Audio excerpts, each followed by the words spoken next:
Welcome back नाज़रीन। ख़बरुनि जी update जे सिलसिले खे अॻिते वधाईंदे ख़बर शामिल कंदासीं। मोरो खां मोरे में मुख़्तलिफ़ तंज़ीमनि जे सॾ ते महांगाई ख़िलाफ़ एहतिजाजी मुज़ाहिरो करे रैली कढी वई। रिपोर्ट करे रहियो आहे सादिक अली सरदारी।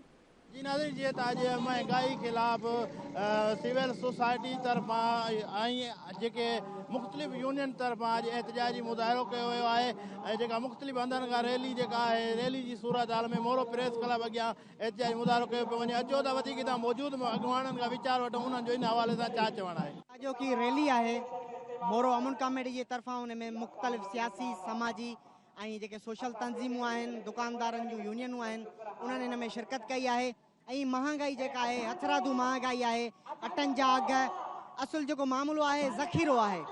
असांजा जेके वापारी आहिनि सफ़ेद पोश हुक्मरान आहिनि उहे ज़ख़ीरो कयो वेठा आहिनि।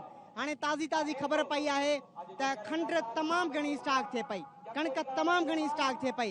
उनजो जेको समूरो नज़लो आहे उहो असांजे अवाम ते किरे पियो ऐं अवाम उहो नज़लो कोन थो बर्दाश्त करे सघे। साईं बिल्कुलु जीअं त महांगाई तमामु घणी थी वई आहे मुल्क में ऐं हींअर जेको ग़रीब अवाम जो जीअण उहो सफ़ा जंजाल थी वियो आहे ऐं ग़रीब माण्हू हिकु वेले जे मानीअ जे लाइ परेशान आहे ऐं महांगाई तमामु चोट चढ़ी वई आहे। असां पाकिस्तान पीपल्स पार्टीअ मां तालुके जो प्रेसिडेंट आहियां। असां हमेशह अवामी सियासत कई आहे, असांजे पार्टी अवामी सियासत कई आहे ऐं अवाम जे भलाईअ जे लाइ हमेशह कमु कयो आहे।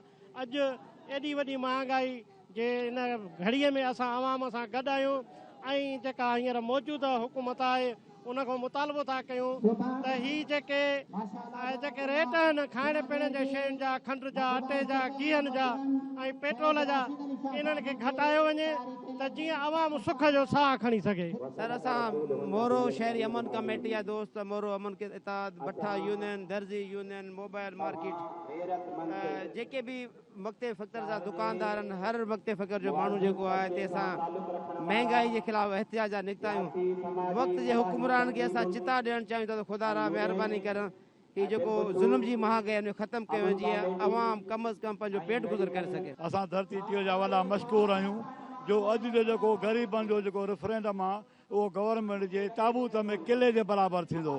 जीअं त असां शहर वारा मोरो अमन कमेटी वारनि जे सॾ ते हर यूनियन उन में मोटरसाइकिल आहे, किरियाना आहे, दर्जी आहे, जेकी बि आहिनि जनरल स्टोर आहे, क्लॉथ आहे, सभु हिन वक़्तु एहतिजाज में शामिल आहिनि। नाज़रीन, जीअं त तव्हां हितां मौजूदु माण्हुनि जा वीचार ॿुधा उन्हनि जो चवणु आहे त ग़रीब तबिको जेको आहे हिकु वेले जी मानी बि जेको आहे नथो खाई सघे ऐं हिते घाटा टोड़ जेका महांगाई आहे असां चयो आहे जेका निगरान गवर्नमेंट आहे इन में असांखे को रिलीफ मिलंदो, पर हिननि त जेका महांगाई जेका आहे अरूज करे जॾहिं आहे वधीक इन्हनि जो चवणु आहे त नोटिस वठी महांगाई ख़िलाफ़ महांगाई घटाई वञे। कैमरामैन अमीन चौहान सां गॾु सादिक ज़रदारी, धरती टीवी न्यूज़ मोरो।